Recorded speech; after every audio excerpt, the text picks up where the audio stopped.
Bismillahirrahmanirrahim. Assalamualaikum warahmatullahi wabarakatuh. Innal hamdalillah nahmaduhu wa nasta'inuhu wa nastaghfiruh wa na'udzu billahi min shururi anfusina wa sayyiati a'malina. May yahdihillahu fala mudilla lahu wa may yudlil fala hadiya lahu. Asyhadu an la ilaha illallah wahdahu la syarika lahu wa asyhadu anna Muhammadan abduhu wa rasuluh sallallahu alaihi wa ala alihi wa ashabihi wa man tabi'ahum bi ihsanin ila yaumiddin wa sallama tasliman katsira. Qala Allah Ta'ala fi kitabihil karim, ya ayyuhalladzina amanu taqullaha haqqa tuqatih wa la tamutunna illa wa antum muslimun. Amma ba'd, ahibbati ikhwani wa akhawati fillah, a'azakumullah. Alhamdulillah, kita bersyukur kepada Allah pada kesempatan sore yang mulia ini kita dapat kembali dipertemukan oleh Allah di dalam majelis kajian kita, di dalam membahas dan mengkaji kitab Al-Kabair yang ditulis oleh Al-Imam Adz-Dzahabi rahimahullahu ta'ala. Kita mengharap mudah-mudahan kehadiran kita di dalam majelis yang mulia ini senantiasa diridhai dan diberkahi oleh Allah, dan semoga Allah tabaraka wa ta'ala senantiasa melimpahkan rahmat, hidayah dan taufiknya kepada kita sekalian. Ahibati ikhwani wa akhwati fillah, rahimani wa rahimakumullah. Melanjutkan pada kesempatan sore yang mulia ini, yang mana kita sampai di dalam Al-Kabirah As-Sabi'ah, dosa besar yang ketujuh, yaitu aklur riba, memakan riba, yakni memakan hasil daripada riba. Riba sebagaimana yang kita telah jelaskan pada beberapa kesempatan, bahwa makna riba itu artinya adalah nama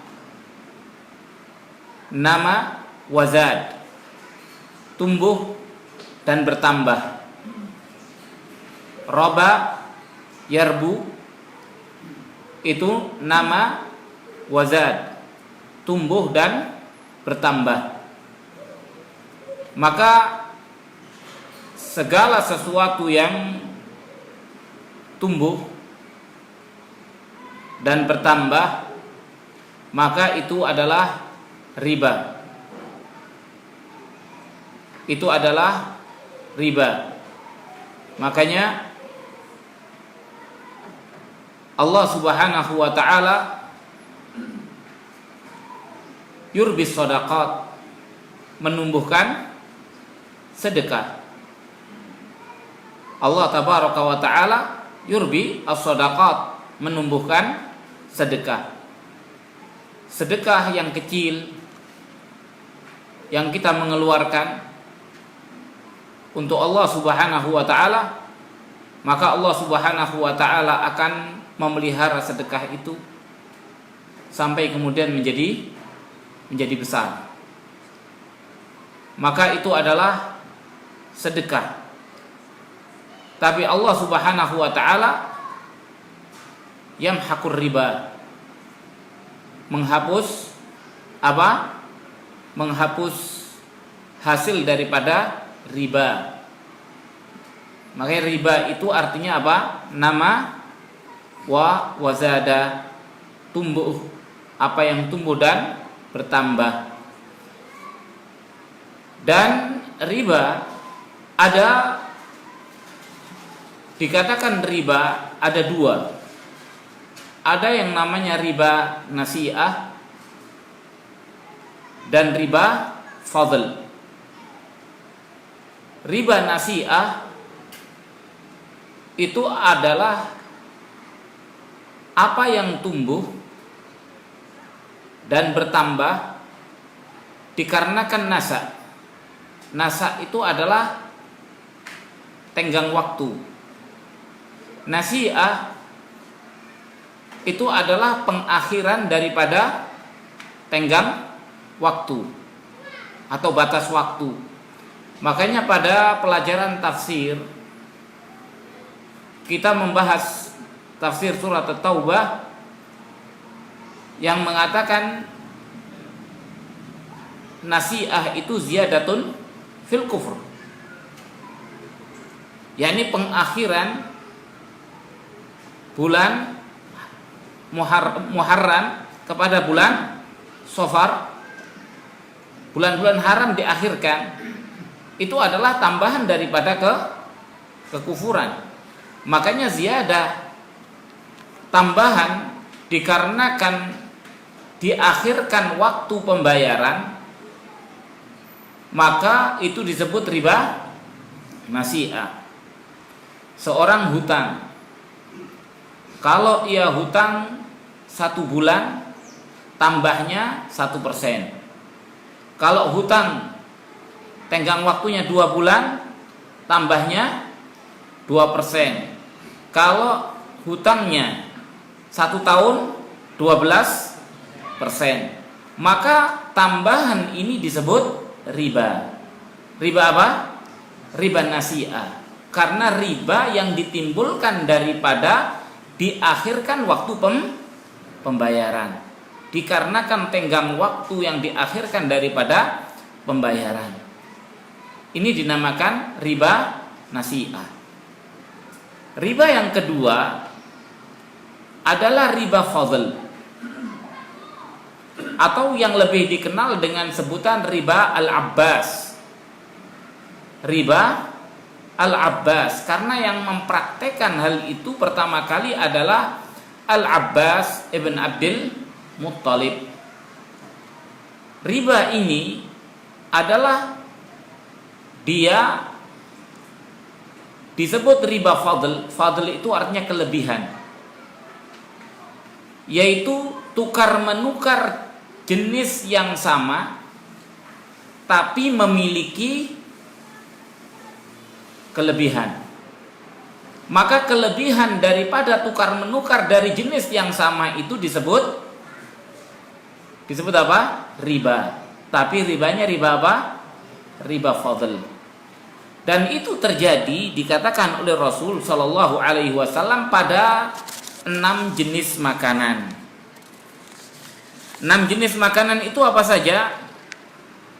Dikatakan oleh Rasul Shallallahu Alaihi Wasallam di dalam hadis yang diriwayatkan oleh Imam Muslim, Rasul mengatakan, "Az-zahabu bidz-zahabi, wal fiddatu bil fiddati, wal burru bil burri, wat tamru bit tamri, wasya'iru bisya'iri, wal milhu bil milhi, fa idza ikhtalafatil ajnas fabi'u kaifa syi'tum idza kana yadan biyadin." Dikatakan oleh Rasul sallallahu alaihi wasallam, riba fi sittah. Riba itu ada pada 6 perkara, 6 jenis, yaitu emas ditukar dengan emas, perak ditukar dengan perak, albur, tepung ditukar dengan tepung, at-tamru bit tamri, korma dengan korma, sya'iru bi sya'ir, gandum dengan gandum, al-milhu bil milh, garam dengan garam. Maka kalau penukaran itu dari jenis yang sama tapi ada perbedaan di dalam jumlahnya, kamiyahnya, maka kelebihan itu disebut riba. Contohnya, saya punya emas lama, minta tukar dengan emas yang baru. Maka emas saya 20 gram, tukaran yang baru 18 gram. Maka penukaran dengan cara seperti ini riba. Penukaran dengan cara seperti ini riba. Sama, saya punya beras punel. Kalau dijual berapa? 15.000 per kilo. Teman saya punya beras kelas biasa, harganya 10.000. Maka kemudian dia ingin merasakan beras punel saya. Saya bilang ini harganya 15.000. Ya, tak ganti 1,5 kilo per ini. Saya perlu 2 kilo. Maka dibayarlah saya dengan 3 kilo berasnya. Maka 1 kilo itu adalah riba. 1 kilonya itu adalah riba. Kan sebenarnya ini tidak ada kedoliman katanya dia. Ini harganya enggak. Di dalam hukum itu adalah riba. Kalau Anda mau jual yang 10.000 tadi, 3 kilo dapat uang berapa? 30.000. Belikan beras yang kelas 15.000. Maka dari itu di sini transaksi itu perlu, apa namanya, proses itu perlu. Sama saja? Enggak, tidak sama saja. Harus seperti itu. Itulah hukum di dalam Islam. Tidak boleh. Makanya ini dinamakan riba apa? Riba fadl. Riba fadl itu adalah riba yang dikatakan yang pertama kali melakukan Al-Ammi Abbas. Yang pertama kali katanya Rasul, aku haramkan adalah riba pamanku Al-Abbas. Yang pertama kali aku haramkan adalah ribanya pamanku Al-Abbas Ibn Abdul Muttalib. Maka inilah dua jenis riba. Tapi Rasul mengatakan idzahtalafatil ajnas, kalau berbeda jenisnya, fabi'u kaifa syi'tum, maka juallah sekehendak kalian. Syaratnya apa? Yadan biyadin, harus kontan. Hari itu juga, saat itu juga. Jadi kalau ada orang punya emas ditukar dengan perak, berbeda, kan jenis berbeda, iya kan? Saya punya emas sekian ditukari dengan perak sekian, boleh apa tidak? Boleh. Tapi saya ambil dulu emasnya, peraknya besok. Enggak, tidak boleh. Emasnya bawa sekarang, peraknya bawa sekarang, langsung ditukar. Sama, uang real sama uang rupiah. Saya pinjem uang rupiah. Berapa? Berapa uang rupiah pinjem? Misalnya 4 juta. Nanti saya bayar di Saudi dengan uang real. Berapa? 1.000. Boleh apa tidak? Tidak boleh. Tidak boleh.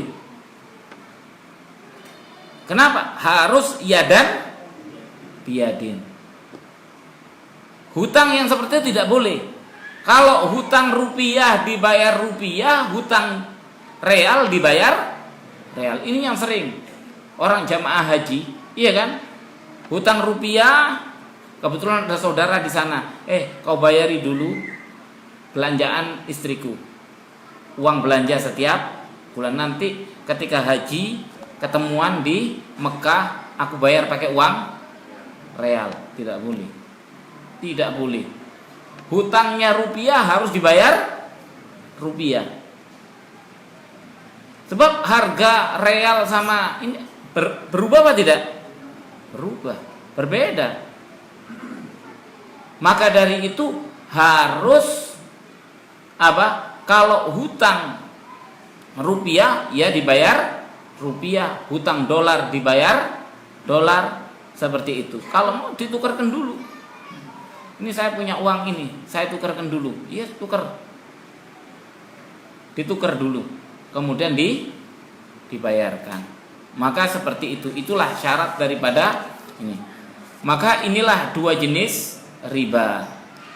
Dan dikatakan riba ini termasuk di antara dosa besar. Dosa besar. Dikatakan oleh muallif rahimahullahu taala al-Imam Adz-Dzahabi, qala Allah taala ya ayyuhalladzina amanu taqullaha wa dharu ma baqiya minar riba in kuntum mu'minin fa in lam taf'alu fa'dhanu biharbin minallahi wa rasulih. Dikatakan berfirman Allah tabaraka wa taala, wahai orang-orang yang beriman, ittaqullah, bertakwalah kepada Allah.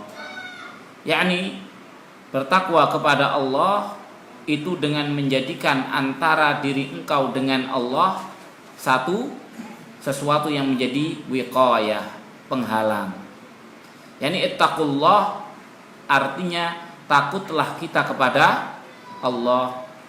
Kalau kita sudah takut, maka kita akan membuat perlindungan untuk melindungi diri kita dari Allah. Kalau kita mau melindungi diri kita dari Allah dengan melawan Allah, mungkin apa tidak? Tidak mungkin. Tidak mungkin kita bisa melawan Allah. Maka satu-satunya untuk melindungi kita daripada kemurkaan Allah itu adalah jangan melakukan sesuatu yang dimurkai oleh Allah.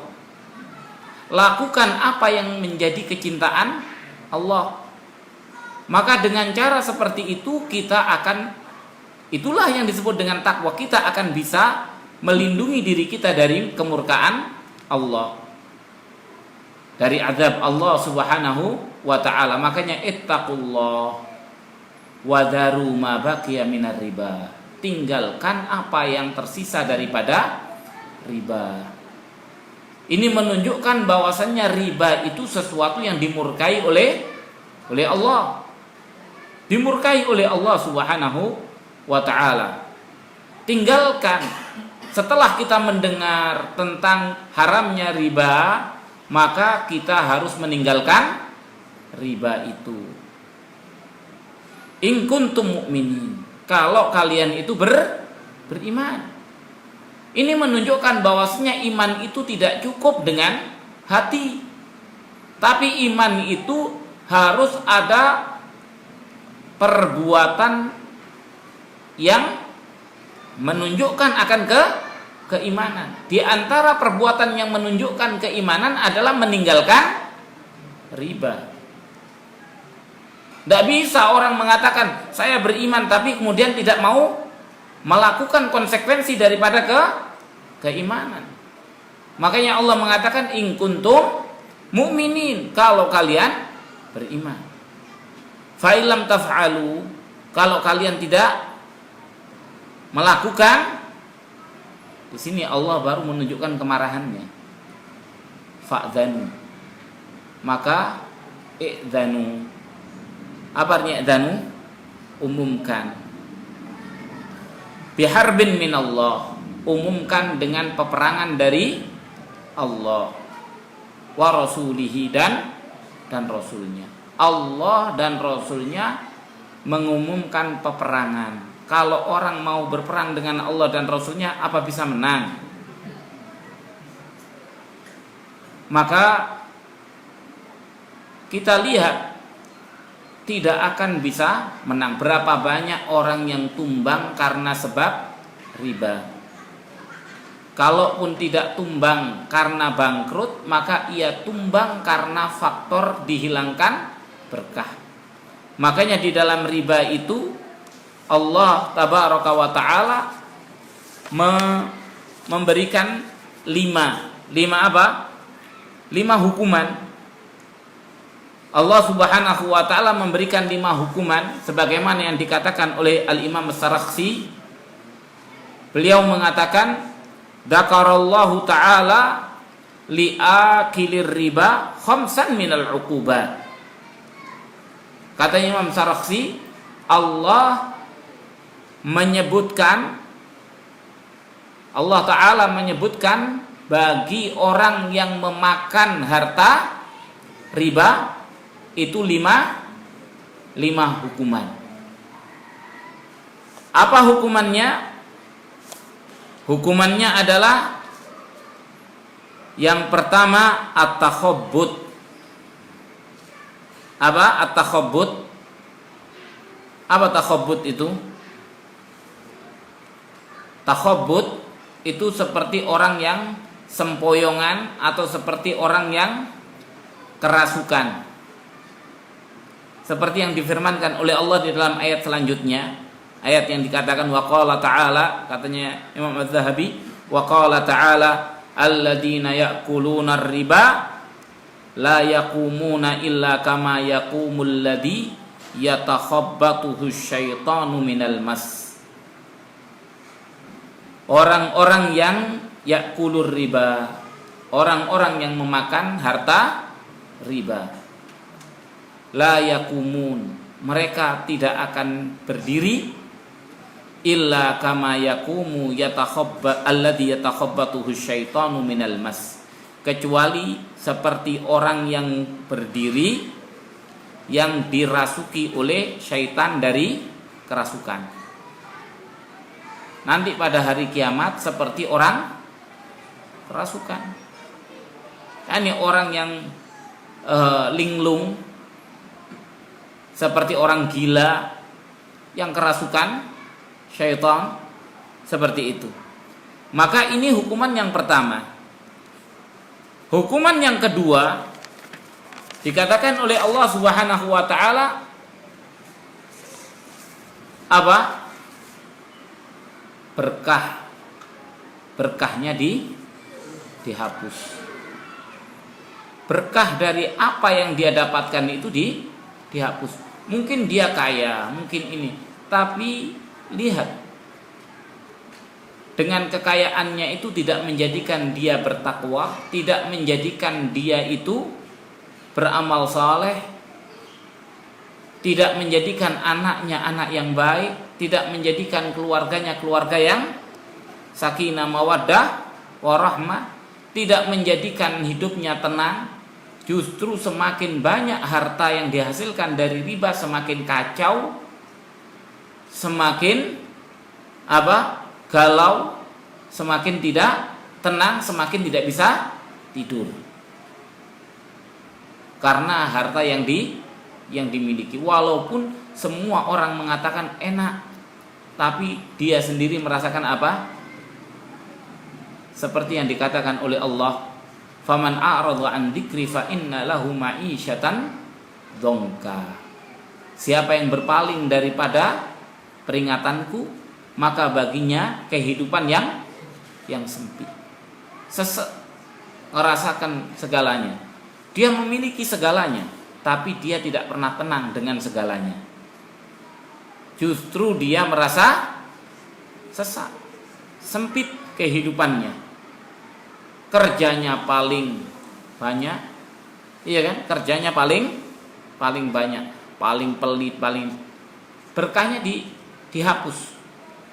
Harta yang banyak itu tidaklah dia dapatkan daripadanya kecuali hisabnya yang sangat berat, kecuali tambahan di dalam azab di neraka. Coba, apa yang dia manfaatkan? Allah benar-benar hapus berkah daripada riba itu. Tidak juga dia memanfaatkan di dunia. Orang yang banyak hartanya di dunia dengan hasil riba, makannya berapa? Satu hari satu karung? Tidak mungkin. Bahkan dia makannya paling sedikit. Waktu main-mainnya banyak? Enggak, justru waktu main-mainnya dia paling sedikit. Kebanyakan apa? Kerja. Disiksa tidak? Siang hari orang lain bekerja, paling maksimal pegawainya 8 jam, iya kan? Dari mulai jam 7 sampai jam 4, itu kan 8 jam. Atau jam 8 sampai jam 8 jam. Dia pulang jam 10. Coba, pulang jam 10, ada lagi tambahan berapa jam? 6 jam lagi dia. Berarti 14 jam dia kerja. Karena apa? Pemilik perusahaan ini dan lain sebagainya, dia bekerja lebih daripada itu. Bahkan ketika semua orang sudah pensiun, dia pun juga tidak pensiun. Terus apa yang dia nikmati? Tidak ada. Makannya ya seperti itu saja, tidak ada. Jadi orang yang benar-benar disiksa oleh keberkahan dihapus. Kemudian yang ketiga dikatakan oleh Allah tadi, fa'danu biharbin minallah, permusuhan dari Allah Subhanahu wa taala, peperangan dari Allah dan Rasulnya. Kemudian yang keempat yaitu ayat yang selanjutnya, atau yang keempat adalah wadharu ma baqiya minar riba in kuntum mu'minin. Kemudian Allah mengatakan wallahu la yuhibbu kulla kaffarin athim. Allah tidak mencintai kulla kaffarin athim, semua orang yang kafar, lagi pendosa. Orang yang makan harta riba itu dibilang apa? Kafar. Kafar itu ala wazni fa'al, mubalaghah. Kalau kafir itu apa namanya? Biasa. Kalau kafar itu luar biasa. Kafar athim, Allah sebutkan seperti itu. Kemudian yang kelima, Allah Subhanahu wa taala mengatakan wa man ada, ini yang kelima, ayat selanjutnya wa man ada faulaika ashabun nar. Siapa yang kembali lagi kepada riba setelah diingatkan, maka mereka itu adalah ashabun nar, penghuni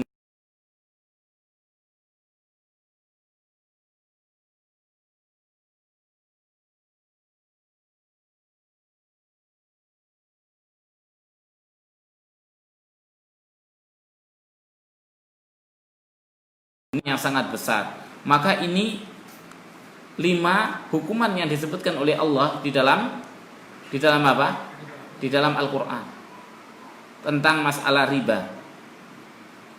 Yang pertama, dia tidaklah bangun kecuali seperti orang kesurupan. Kemudian yang kedua, dicabut berkahnya. Yang ketiga, dimusuhi, diperangi oleh Allah dan Rasulnya. Yang keempat, dia itu dianggap sebagai orang kafar, lagi pendosa. Yang kelima, dia itu ditetapkan sebagai penghuni api neraka yang kekal di dalamnya. Ini selain dari apa yang disebutkan oleh Rasul Shallallahu Alaihi Wasallam, selain daripada apa yang disebutkan oleh Rasul Shallallahu Alaihi Wasallam yang ada di dalam hadis yang mana Rasul Shallallahu Alaihi Wasallam mengatakan, di dalam hadis yang dikeluarkan oleh Bukhari, Rasul mengatakan, ra'aitu al-lailah rajulaini atayani fa akhrajani ila ardin muqaddasah fantalaqna hatta ataina ala nahrin min damin fihi rajulun qa'im wa ala wasatin nahr rajulun baina yadayhi hijarah fa aqbala ar-rajulul ladzi fin nahr fa idza arada ar-rajul ay yakhruja ramar rajulu bihajarin fi fihi faraddahu haitsu kan faja'ala kullama ja'a liyakhruj rama fi fihi bihajar fayarji kama kan faqultu ma hadza faqala alladhi ra'aitahu fin nahr akilur riba.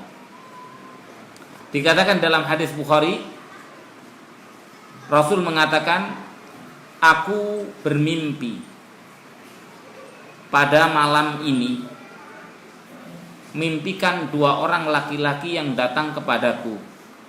Maka 2 orang laki-laki itu mengajakku keluar ke Ardin Muqaddasah, ke tanah suci. Maka kami pun berangkat sampai kami mendatangi sebuah sungai, min damin, sungai dari darah. Fihi rajulun qa'im, di situ ada orang laki-laki yang berdiri. Wa ala wasatin nahr, dan di tengah-tengah sungai ada rajulun, ada seorang laki-laki. Baina yadayhi hijarah, di hadapan laki-laki tadi ada batu-batu. Maka menujulah seorang laki-laki yang di tengah tadi, finnahar, yang ada di sungai, menuju ke pinggir sungai darah, iya kan? Ibaratnya mau naik. Faida arada rajul ayakhruja, apabila seorang laki-laki tadi ingin keluar dari sungai, romar rajul, maka orang laki-laki yang tadi di pinggir sungai melempar batu yang ada di hadapannya tadi. Di mana dilemparkan? Di mulutnya, pas di congornya. Coba. Yang dilempar apanya? Congornya. Kalau bahasa mulut kan bahasa halus. Kalau bahasa ininya, sadisnya kan congor. Jadi mulutnya dilempar sampai dilempar itu sampai terpental ke tengah lagi. Jadi mulutnya dilempar sampai mental ke tengah. Gimana rasanya? Dilempar batu. Kita bisa bayangkan. Dikatakan faja'ala, maka jadilah, kullama ja'a, setiap kali datang, liyakhruj, untuk keluar, roma, dilempar, fihi, tepat di mulutnya, bihajarin, dengan sebuah batu, fayarji kamakan, maka kembalilah ia seperti sebelumnya. Maka katanya Rasul, fakultu, aku berkata, man hada, atau ma hada, apa ini? Apa yang aku lihat ini?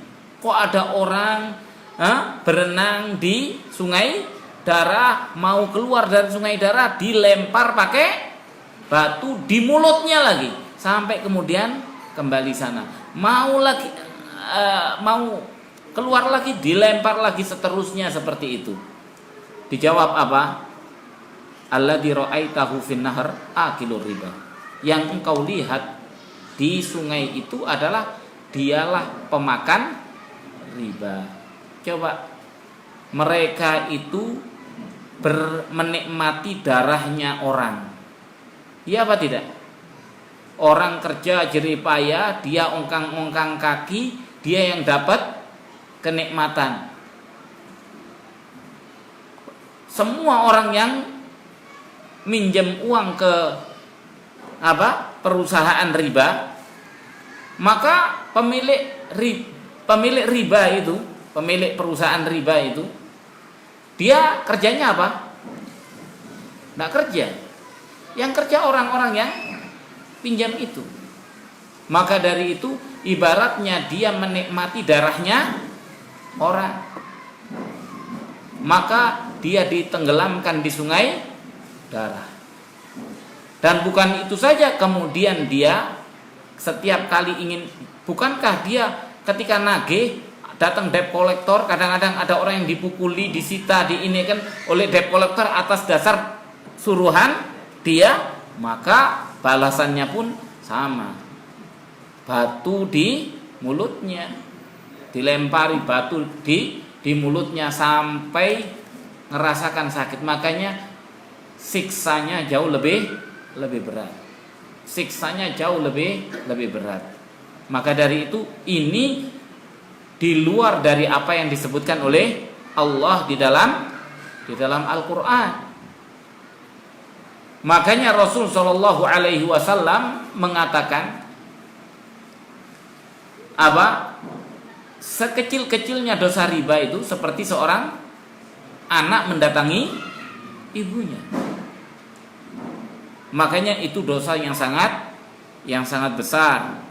Makanya dikatakan oleh Imam Dhahabi, fahada wa'idun 'azimun bil khuludi finnari kama tara liman 'ada ila riba ba'dal mau'izah fala haula wala quwwata illa billahil aliyyil 'azim. Dikatakan oleh Imam Dhahabi, maka ini adalah ancaman yang sangat agung. Ancaman dengan dikekalkan di neraka, sebagaimana engkau melihat liman ada, bagi orang yang kembali melakukan apa? Praktek riba setelah datangnya nasihat. Maka la haula wala quwata illa billahil aliyyil azim.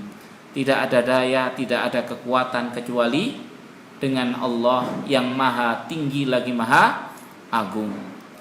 Wa qala an-nabiy sallallahu alaihi wasallam, dan bersabda Nabi sallallahu alaihi wasallam, ijtanibu sab'al mubiqat. Qalu wa ma hunna ya Rasulullah? Qala asyirku billah was-sihru wa qatlun nafsil lati harramallahu illa bil haqq wa aklur riba wa aklu malil yatim wa tawalli yaumaz zahf wa qadful muhsanatil ghafilatil mu'minat. Dikatakan oleh Rasul sallallahu alaihi wasallam, ijtanibu, jauhilah oleh kalian as-sab'al mubiqat, 7 perkara yang membinasakan. Bagaimana kita telah jelaskan, 7 perkara yang membinasakan kita di dunia dan membinasakan kita di akhirat. Yani kita hancur seluruhnya. Di akhirat ini adalah perkara yang membinasakan, benar-benar membinasakan, karena dengan sebab itu kita bisa masuk neraka. Apa itu? Qalu mahud wa mahunna ya Rasulullah? Apakah 7 perkara yang membinasakan itu ya Rasulullah? Rasul mengatakan asyirku billah, syirik kepada Allah, telah kita jelaskan. Was-sihr, dan sihir juga telah kita jelaskan. Wa qatlun nafsil lati harramallahu illa bil haqq, membunuh jiwa yang diharamkan oleh Allah kecuali dengan kebenaran, juga sudah kita jelaskan. Wa aklur riba, dan memakan harta riba. Wa aklul malal yatim, dan memakan harta anak yatim. Wa tawalli yaumaz zahf, dan lari daripada peperangan. Yani lari daripada peperangan. Kemudian wa qadful muhsanat, dan menuduh perempuan-perempuan yang baik-baik, al-ghafilat, yang tidak pernah terlibat dengan perkara-perkara yang jelek, al-mu'minat, dan orang-orang mukminat dituduh berbuat zina. Maka ini adalah dosa-dosa besar yang akan menjadikan seseorang binasa.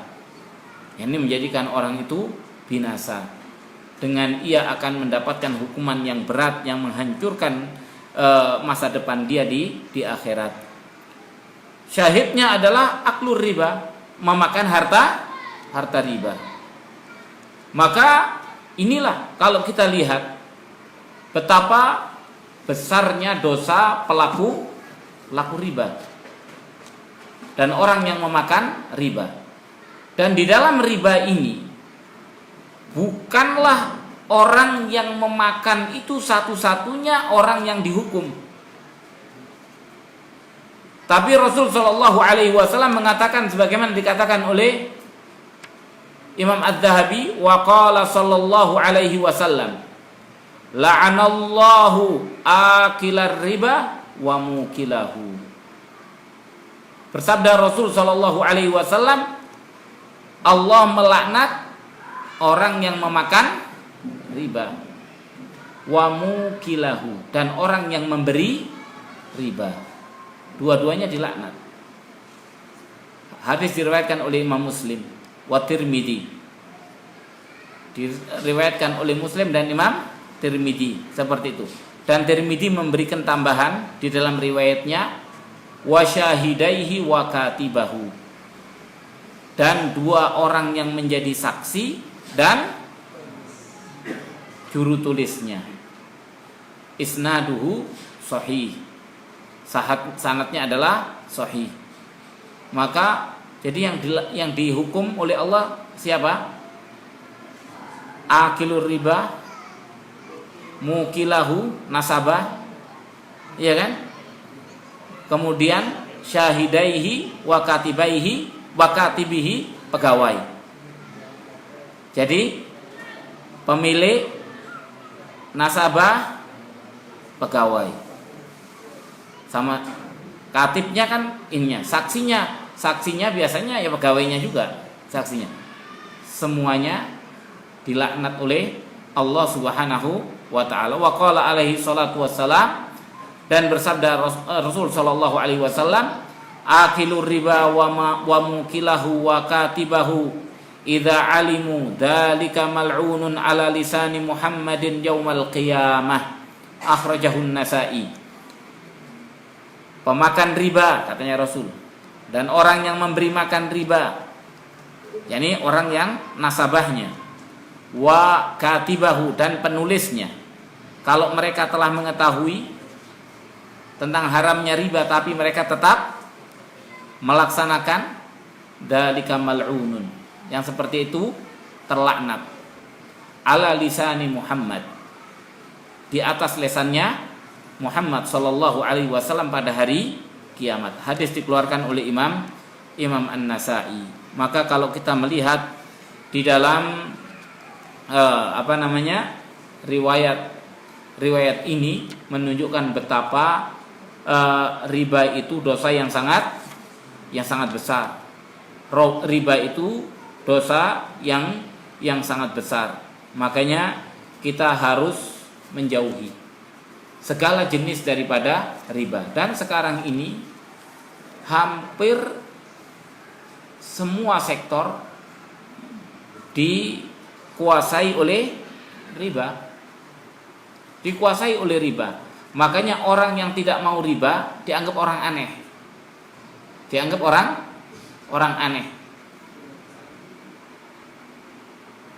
Dan orang yang tidak mau riba pun juga kecipratan debunya riba.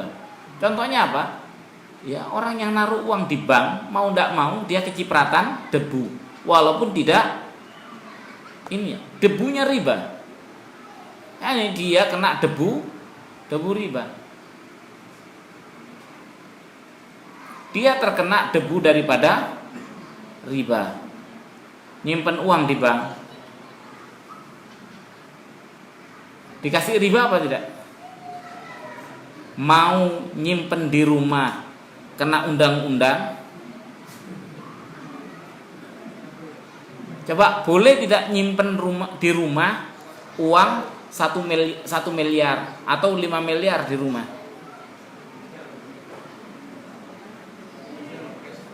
Uang cash. Kalau semua orang nyimpen uang di bank habis. Makanya bagaimana mungkin transaksi non tunai sekarang itu, supaya uang itu tetap standby di bank, karena itu adalah keamanan, stabilitas di dalam moneter. Nggak tahu saya namanya apa.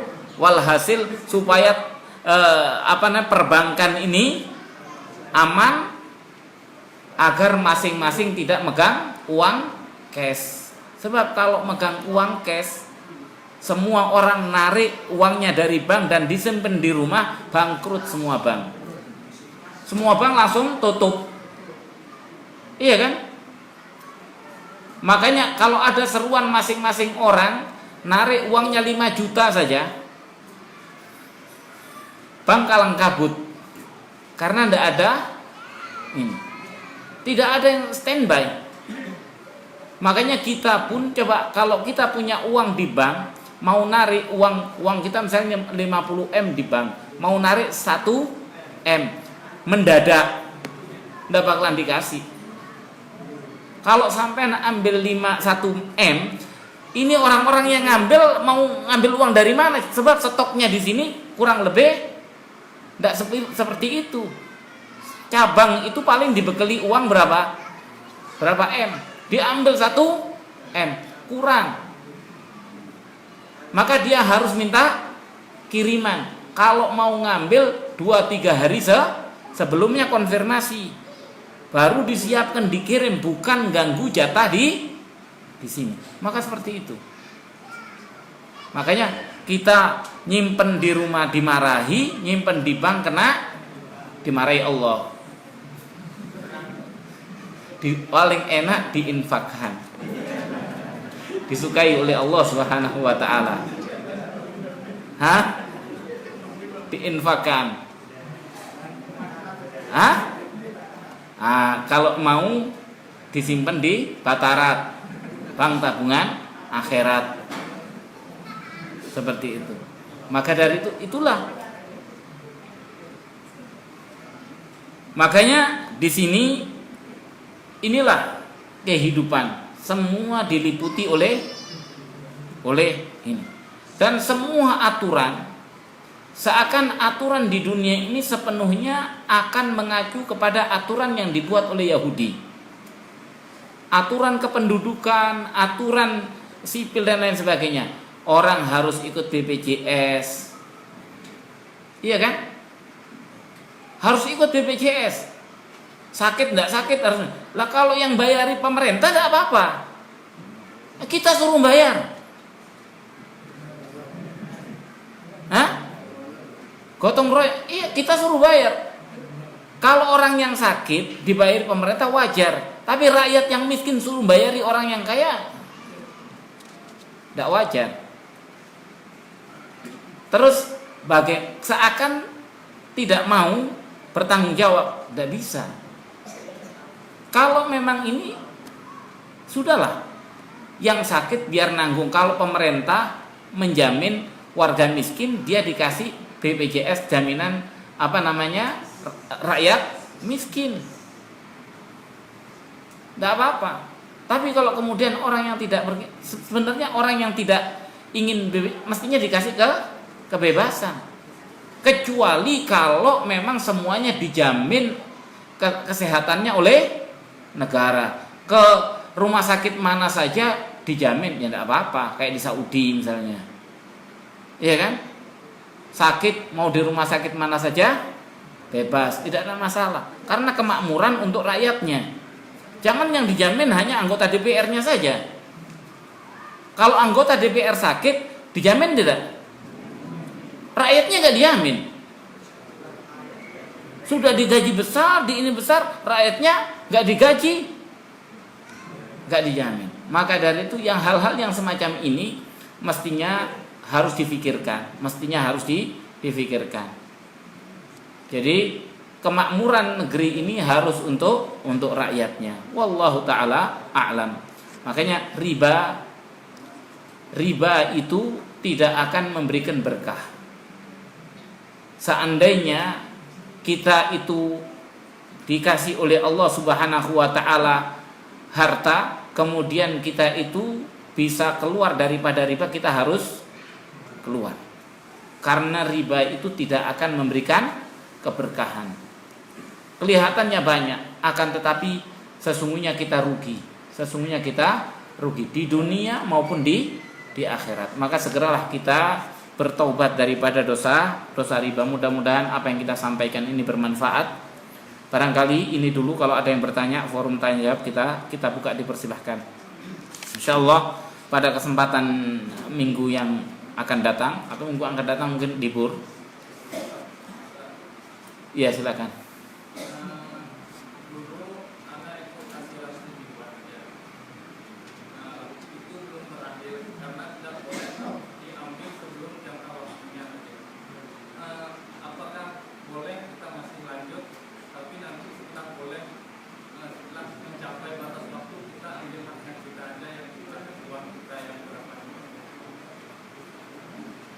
Jadi di sini ada pertanyaan, kita ikut asuransi dengan perjanjian batas waktu tertentu baru bisa diambil. Sekarang masih tersisa. Padahal kita waktu itu tidak tahu tentang hukumnya. Bagaimana hukum melanjutkan sampai selesai batas waktunya. Yang kita ambil uang kita saja. Iya, yang pasti uang kita saja. Karena kalau kita ikut asuransi seperti itu tidak mungkin akan bertambah.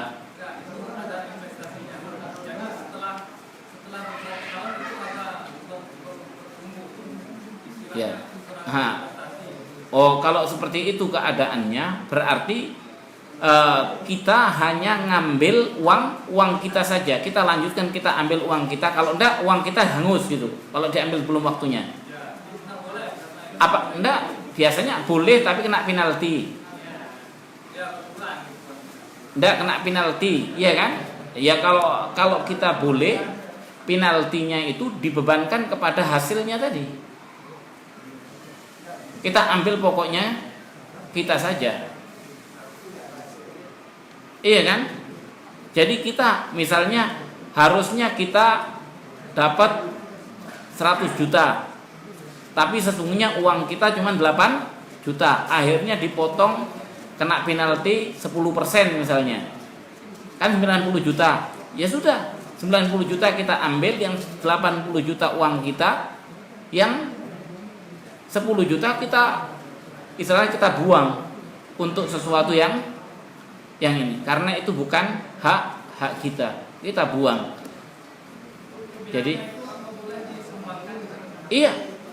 Makanya kita bilang kita buang untuk dimanfaatkan perkara-perkara yang ini. Kita tidak bilang kita sedekahkan, tapi kita buang. Tapi membuangnya untuk yang manfaat. Kita seperti begini, kotoran, kita punya kotoran kambing. Kita bilang, Pak, saya mau buang kotoran kambing. Ada yang mau enggak? Oh, buang saja di kebun saya. Iya kan? Kita buang. Tapi kalau kita, Pak, mau saya kasih sedekah kotoran kambing, yang bener lah ya. Kalau ngasih sedekah,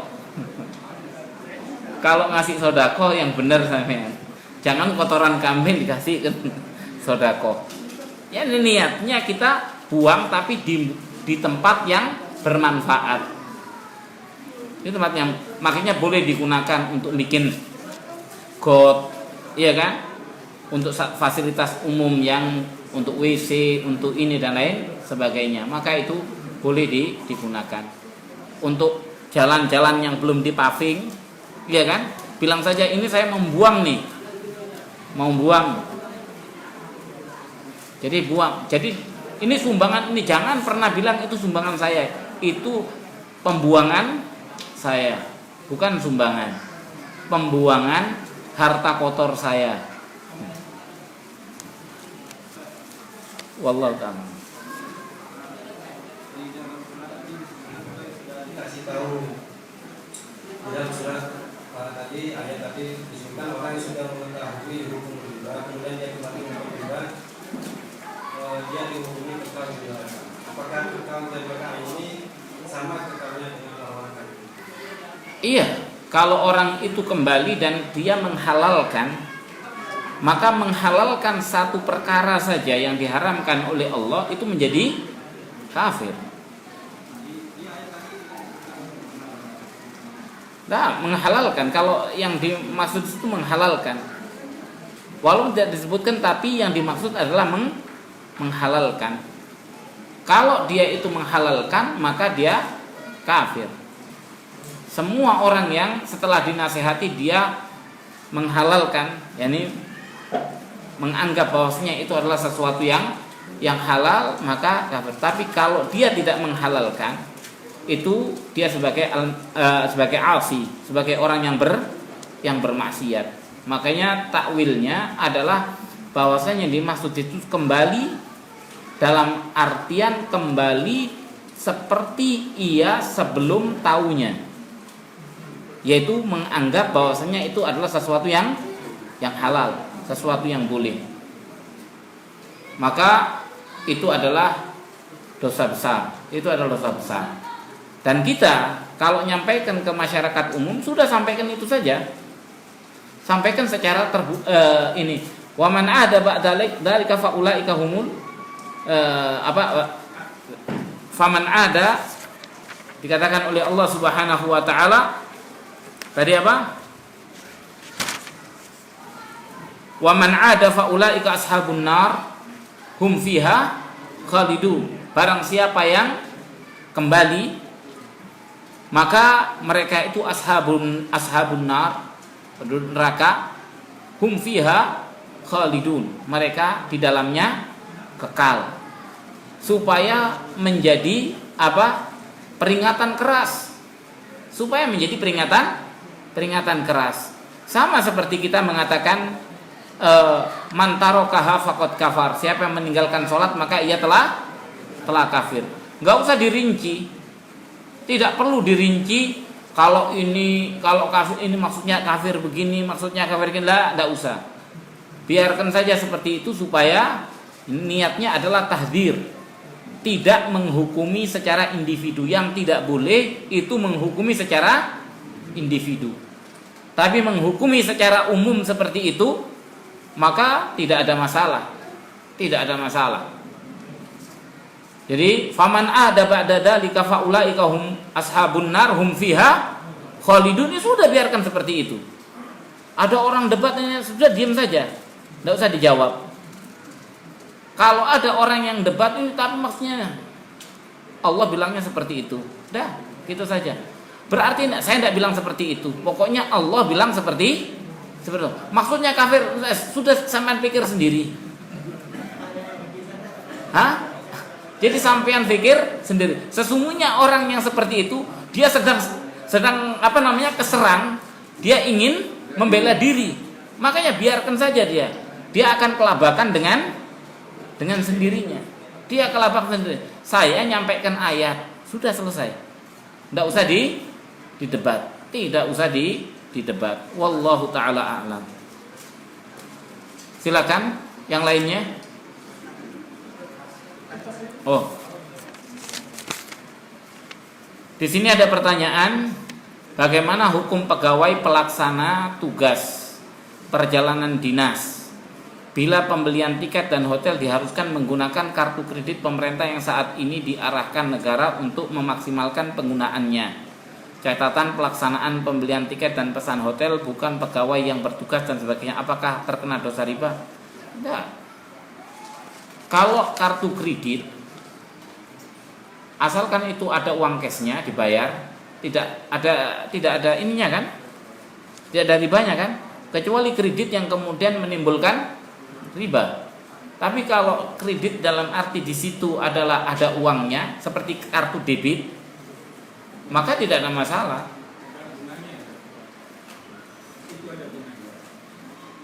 Kalau kredit itu, kartu kredit itu kalau Pak Daman tidak membayar lebih dari 1 bulan ada bunganya.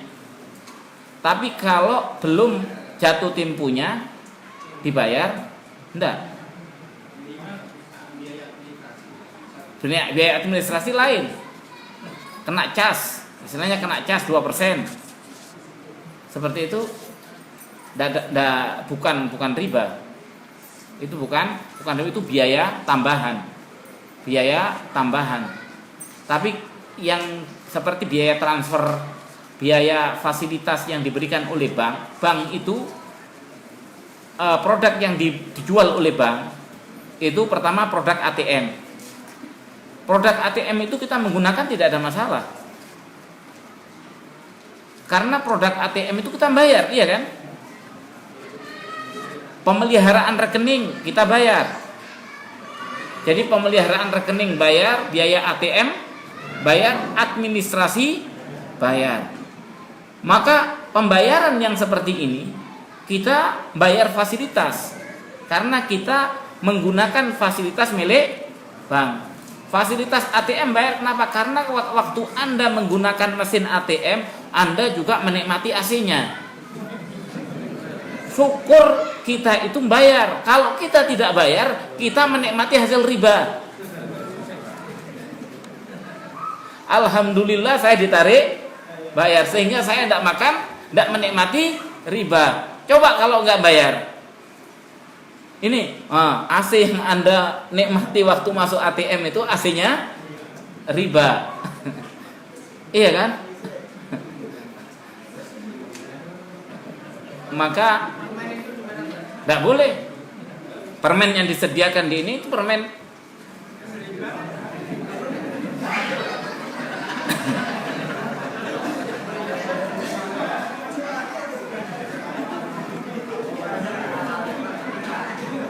wallahu ta'ala alam. Kemudian kalender dan lain sebagainya. Kalender juga tidak boleh. Kenapa? Karena promosi. Karena promosi. Sepanjang tahun kita mempromosikan. Ya, kalau kita ininya, kalendernya sepanjang tahun kita mempromosikan di depan meja kita. Promosi. Bahkan sebagian orang merasa bangga kalau kalender yang dipasang adalah kalender bank, atau gelas yang diberikan adalah gelas tulisan bank. Maka ini adalah kebanggaan. Orang ini berarti karena menunjukkan punya fulus dia di bank.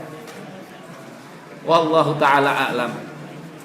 Jadi perkara-perkara yang memang kalau itu ketentuan pemerintah yang kita tidak bisa, karena itu terkait sesuatu yang ditetapkan oleh pemerintah, maka sesungguhnya itu di luar daripada kehendak kita.